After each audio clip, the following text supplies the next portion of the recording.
ভেনেজুয়েলার রাজধানী কারাকাসে শনিবার গভীর রাতে একাধিক জোরালো বিস্ফোরণের শব্দ শোনা গেছে।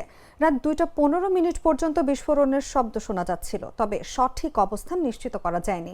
এই ঘটনায় সতর্কতা আরও বাড়ে, কারণ এর আগে যুক্তরাষ্ট্রের প্রেসিডেন্ট ডোনাল্ড ট্রাম্প ক্যারিবীয় অঞ্চলে নৌবহর মোতায়েন করেছেন এবং ভেনেজুয়েলার বিরুদ্ধে স্থলভিত্তিক হামলার সম্ভাবনা উপস্থাপন করেছেন।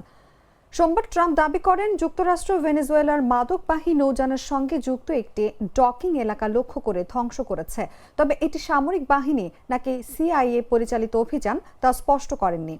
ভেনেজুয়েলার প্রেসিডেন্ট নিকোলাস মাদুরো হামলা নিশ্চিত বা অস্বীকার করেননি। তিনি বলেন, যুক্তরাষ্ট্রের চাপের পরও সহযোগিতার বিষয়ে উন্মুক্ত আছেন।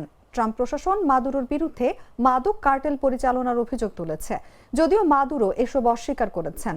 যুক্তরাষ্ট্র দেশটির আকাশ সীমা বন্ধ, নিষেধাজ্ঞা আরোপ এবং তেল বোঝাই ট্যাঙ্কার জব্দের মাধ্যমে চাপ বাড়াচ্ছে। গত কয়েক সপ্তাহে যুক্তরাষ্ট্রের নৌবাহিনী বহু নৌযানে হামলা চালিয়েছে। 30টির বেশি অভিযানে অন্তত 107 জন নিহত হয়েছেন।